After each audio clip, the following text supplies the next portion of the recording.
Yeah, keep in mind, remember, we talked about the faster pairs. You basically get 3 freebie crashes tonight, and you see a little more contact there with a lap car for Nathan Olson. But this number 70 is squeaky clean despite the crash it had earlier in the race. So that car is genuinely second.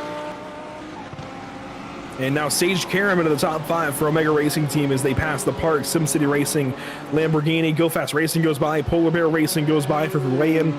And finally, those cars watching the pit lane, you see SimCity Racing back on track for Dalton Zavadil in 8th spot. Remember, this Omega Racing Team, this race could have ended at the top of the hill when that big crash happened that took out the 24, but I guess it didn't really end up mattering all that much because the 24 was in the crash and is 4th, and the Omega Racing Team missed it and is 5th. Down the back straightaway into the inner loop here.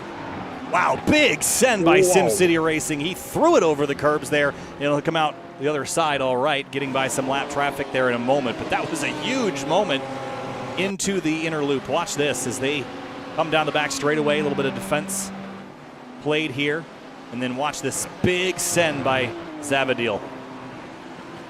And when you're the car getting past, such as Verwayen right there, that rattles you a little bit. It's kind of surprising to see happen.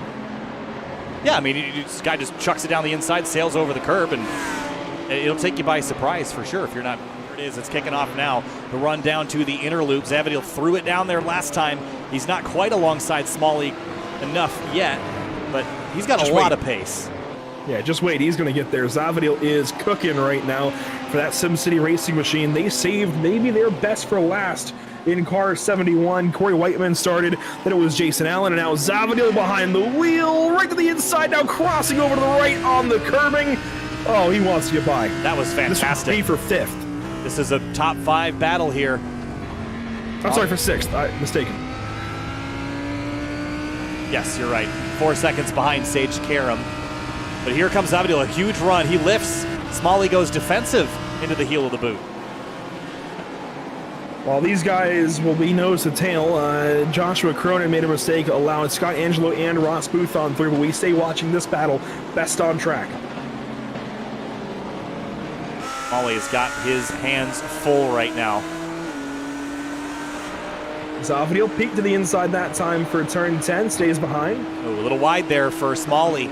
Gonna set up for turn 1 and watch this run for the Lambo. Good run on corner exit, now down the front straightaway, but wasn't able to capitalize it as much as I thought. Here they are into turn 1 though. He had a great entry and I think had to bind himself up at apex and just did not get the run off he needed. And I guess just gonna set up for that signature move for Zavadil in the bus stop. Gonna use these S's to his advantage.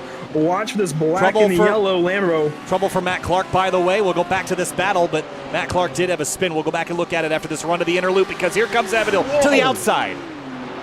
The outside this time for Zavadil. He wants to have the advantage into the braking zone, and he will have it. Looks like just that.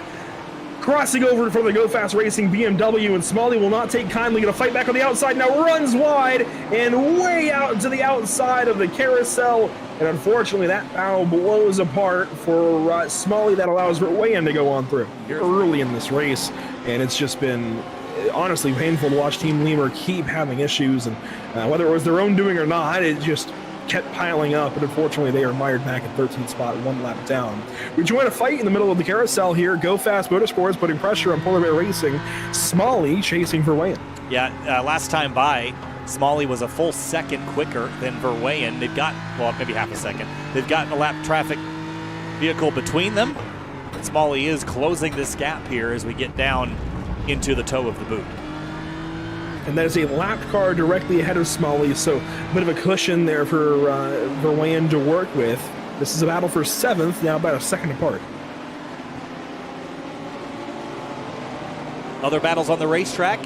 How about this one for 28th? Lost Bearings Racing, an event. It's still going to do a lot of damage. Yeah, it's unfortunate. Again, they were recovering and in position to really have a good rebound after that crash, after they led so much of this race, but didn't quite work out in their favor tonight.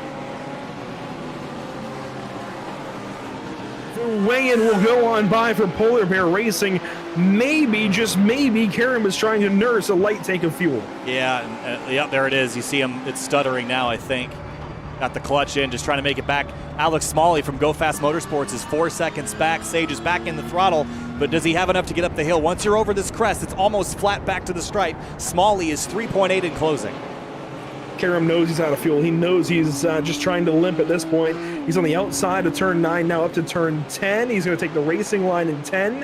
One car goes by, and Smalley is going to get real big very suddenly in the distance, but it looks like Sage Karam will have just enough to limp it back in the 6th position.